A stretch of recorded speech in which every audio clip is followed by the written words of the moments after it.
निदा खानला दोषी ठरवण्याचा प्रयत्न सुरू. असदुद्दीन ओवैसींचा आरोप. मुस्लिम मुलामुलींना त्रास देण्याचा प्रयत्न, तिच्यावरील आरोप सिद्ध करावे लागतील, ओवैसींचं आव्हान.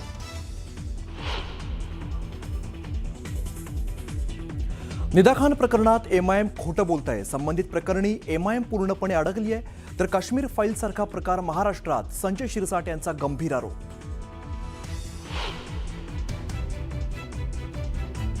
संजय शिरसाट यांचं मुख्यमंत्र्यांना पत्र. निदा खान प्रकरण एसआयटी चौकशीची शिरसाट यांच्या पत्रातून मुख्यमंत्र्यांना मागणी.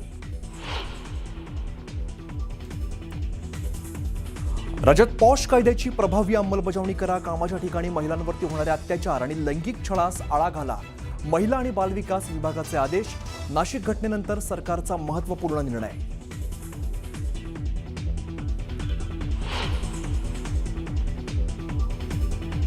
आळंदीत राष्ट्रवादी काँग्रेस शरद पवार पक्षाचे प्रवक्ते विकास लवंडेंवरती शाईफेक. हबपस संग्राम भंडारे आणि सहकाऱ्यांकडून शाईफेक, तर जीवे मारण्याचा प्रयत्न झाला, विकास लवांडेंची माहिती.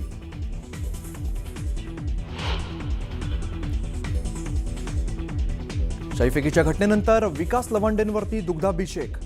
समर्थक कार्यकर्त्यांनी दुग्धाभिषेक घातल्याची माहिती.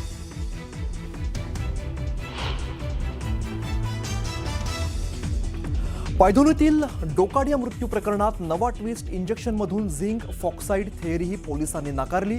फॉरेन्सिक रिपोर्टनंतरही मृत्यूचा छडा लागेना.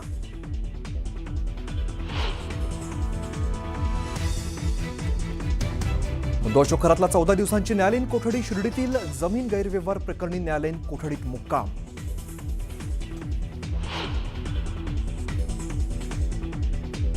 पश्चिम बंगालच्या मुख्यमंत्रीपदी सुवेंदू अधिकारी विराजमान. पंतप्रधान मोदींच्या उपस्थितीत सुवेंदू अधिकारी यांनी घेतली मुख्यमंत्रीपदाची शपथ.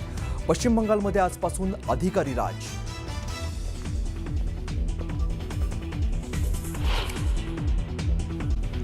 यांच्यावर दुग्धाभिषेक केला जातोय.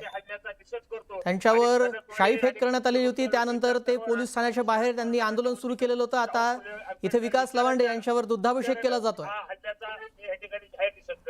छत्रपती शिवाजी महाराज की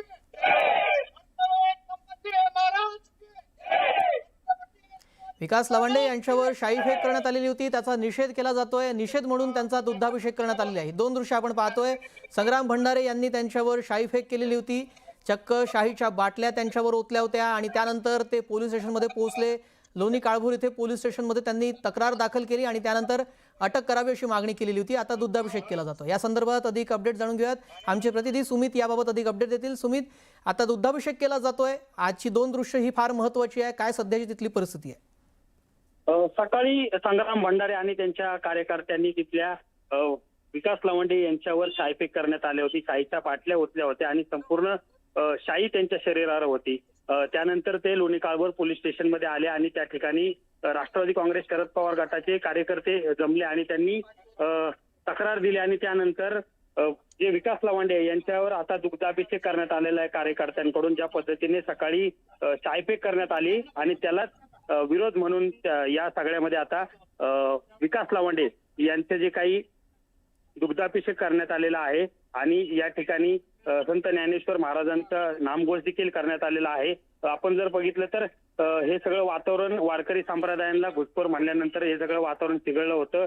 वारकरी संप्रदायातील काही आक्रमक झाले होते आणि त्यानंतर त्यांच्यावर शाईफेक करण्यात आली होती आणि आता जे लोणी काळभोर पोलीस ठाण्याच्या बाहेर विकास लवांडे यांच्यावर आता दुग्धाभिषेक करण्यात आलेला आहे आणि त्यांचं जे काही शाई होती ती शाई पुसण्याचं, दुधाने पुसण्याचं काम जे आहे ते कार्यकर्त्यांकडून करण्यात आलेलं आहे. नक्कीच आपण पाहतोय सुमित, थोड्या वेळापूर्वी त्यांनी आंदोलन देखील सुरू केलं होतं. ठिया दिला होता पोलीस स्टेशन बाहेर आणि आता पोलीस स्टेशन बाहेर दुग्धाभिषेक झालेला आहे. त्या आंदोलनावर कायम आहेत का, की काय सध्याची तिथली परिस्थिती आहे? ते सध्या आंदोलनावर ठाम आहे. जोपर्यंत गुन्हा दाखल होत नाही, त्यांची कॉपी त्यांच्यापर्यंत येत नाही, त्याच्यानंतर त्या आरोपींना अटक करण्यात येत नाही. 10 ते 15 जण असं ते सांगता येते. त्या पद्धतीने जे अटक करण्यात येत नाही, त्यांचे जे काही पिस्तूल दाखवले ते जप्त करण्यात येत नाही. त्यानंतर त्या गाड्या ज्या होत्या त्या जप्त करण्यात येत नाही. तोपर्यंत आंदोलनावर ठाम आहे अशी भूमिका त्यांची आहे.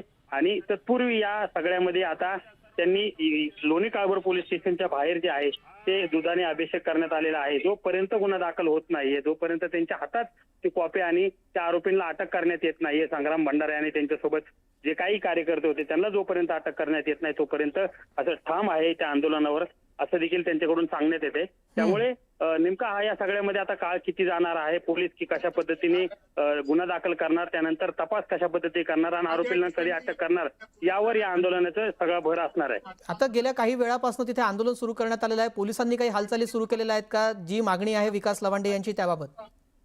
सुरुवातीला पोलिसांकडून ज्या तक्रारी आलेल्या आहेत, विकास लवांडे यांची तक्रार आलेली आहे, त्या तक्रारीवर आता तक्रारीची दखल घेऊन पोलिसांनी गुन्हा दाखल करण्याची प्रक्रिया सध्या सुरू केलेली आहे. गुन्हा दाखल केल्यानंतर कायदेशीर जी काही प्रक्रिया करावी लागते ते करणार आहे आणि त्यानंतर जे काही या सगळ्यामध्ये जे आरोपी आहेत त्यांना कशा पद्धतीने या सगळ्या तपास करणार आणि त्यानंतर अटक करण्याची शक्यता वर्तवली जाते या सगळ्यामध्ये. सध्या तिथे त्यांचं आंदोलन सुरू आहे. राष्ट्रवादी शरद पवार पक्षाकडून कोणी नेते मंडळी त्यांच्या भेटीसाठी तिथे आलाय का, येणार आहे का, यावरची काही माहिती मिळते आहे का?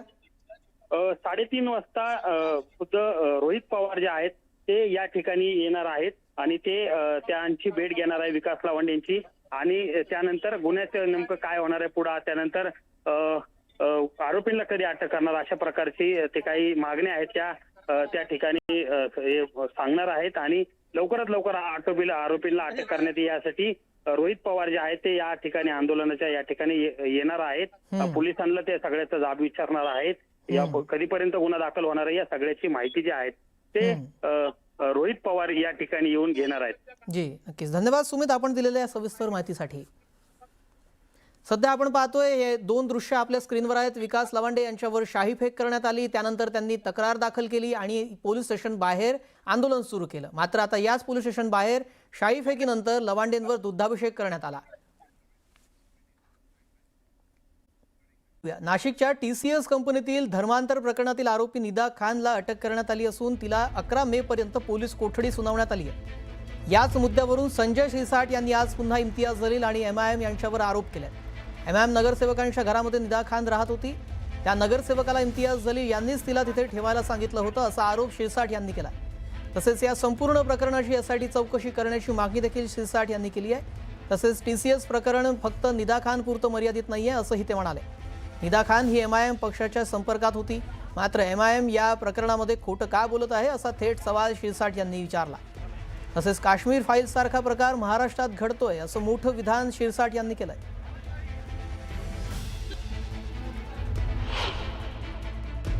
ती निदा खान पुन्हा संभाजीनगरमध्ये कशी आली,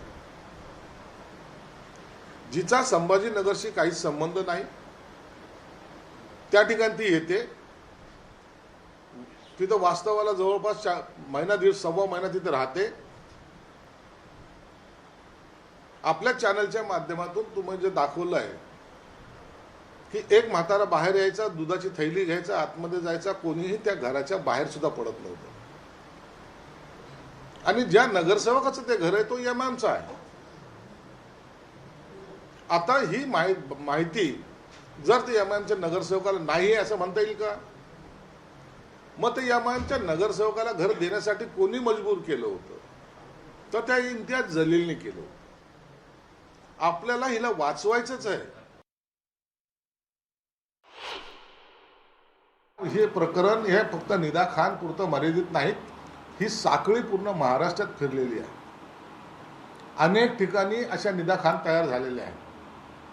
काश्मीर फाईलचं या ठिकाणी जसं काश्मीर फाईलमध्ये घडलंय तेच प्रकार महाराष्ट्रात अनेक ठिकाणी घडत आहेत अशी माझी माहिती आहे.